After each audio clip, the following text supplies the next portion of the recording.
Hello everyone, this is Megha. Welcome back to my channel. So आज की video में हम क्लास 10th के लिए चैप्टर 5 अर्थमेटिक प्रोग्रेशन की एक्सरसाइज 5.2 का क्वेश्चन नंबर 16 स्टार्ट करेंगे। So let's start. So question number 16 is determine the AP whose third term is 16 and seventh term exceed the fifth term by 12। मतलब आपको एक ऐसी AP निकालनी है जिसका थर्ड टर्म तो 16 है, बट जो सेवन्थ टर्म है वो फिफ्थ टर्म से कितना एक्सीड करता है, 12। इसे सॉल्व करके देखते हैं। तो सबसे पहले इसमें हम क्या करेंगे, इसका फर्स्ट टर्म और इसका कॉमन डिफरेंस मान लेंगे।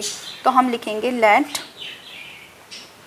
फर्स्ट टर्म हमेशा हम ए मानते हैं एंड जो कॉमन डिफरेंस है,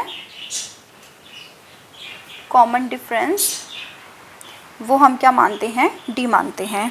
ठीक है, तो इसके हिसाब से अब देखिए अकॉर्डिंग टू क्वेश्चन जो हमारा थर्ड टर्म था, थर्ड टर्म वो कितना है, 16 है। अब थर्ड टर्म का मतलब आपको पता ही है, हम कैसे लिखते हैं, हमारे पास फॉर्मूला क्या होता है, a + n-1 × d। ये किसका फॉर्मूला होता है, nth टर्म का, यानी कि tn का। यानी कि अगर हमें थर्ड टर्म लिखना है तो हम इसके लिए क्या लिखेंगे, a + n-1 × d। इसमें हमारे पास जितनी वैल्यूज़ हैं वो हम इसमें फिल करेंगे।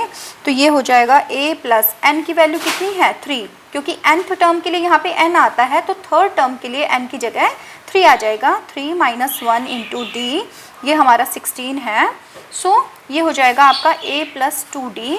इसकी वैल्यू कितनी आ गई, 16 आ गई। एंड इसे हम लिख लेते हैं इक्वेशन नंबर 1। इसके आगे क्या था, जो सेवन्थ टर्म है वो फिफ्थ टर्म से कितना एक्सीड है, यानी कि कितना ज़्यादा है, 12 ज़्यादा है। तो हम यहाँ सबसे पहले जो क्वेश्चन में जो हमें लैंग्वेज दी होती है थोड़ा सा हम उसे लिखते हैं, उसके बाद फिर उसे सॉल्व करने की कोशिश करते हैं। ठीक है, सेवन्थ टर्म, नाउ जो सेवन्थ टर्म है वो फिफ्थ टर्म से कितना एक्सीड करता है, 12। एक्सीड का मतलब है कि उसमें ऐड करना है आपको, यानी कि उससे ज़्यादा है। तो सेवन्थ टर्म के लिए हम लिख देंगे a + 7 - 1 × d, और फिफ्थ टर्म के लिए हम लिख देंगे a + 5 - 1 × d, और ये 12 अपने प्लेस पर यहाँ रहेगा। सो ये आपका हो गया a + 60 = a + 4d + 12। ठीक, तो ये a से a हो जाएगा हमारा cancel out. So it will be 60 - 4d = 12।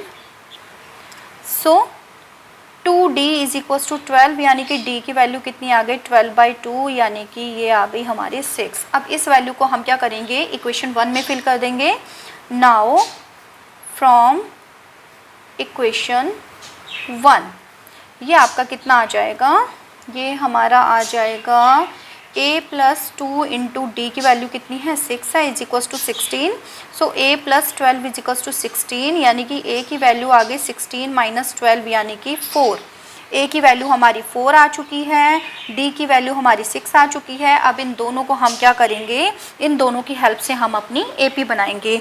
अब हमें पता है, जो हम लिखेंगे now AP is, first term हमारा क्या होता है, a होता है, यानी कि ये हमारा आ जाएगा 4। नेक्स्ट होता है a + d। a + d का मतलब हो गया 4 + 6। उसके बाद आता है a + 2d, यानी कि 4 + 2 × d कितना है, 6 है। और इसी टाइप से हमारी जो ये AP होती है ये आगे आगे बढ़ती जाती है। तो ये हो गया 4, 10, 4 + 6 2 जा कितना हो गए, 12। तो 12 + 4 कितने हो गए, 16, एंड सो ऑन। सो ये था क्वेश्चन नंबर 16। नेक्स्ट वीडियो में इससे आगे के क्वेश्चंस करेंगे। So stay connected for next video. Till then take care, bye bye.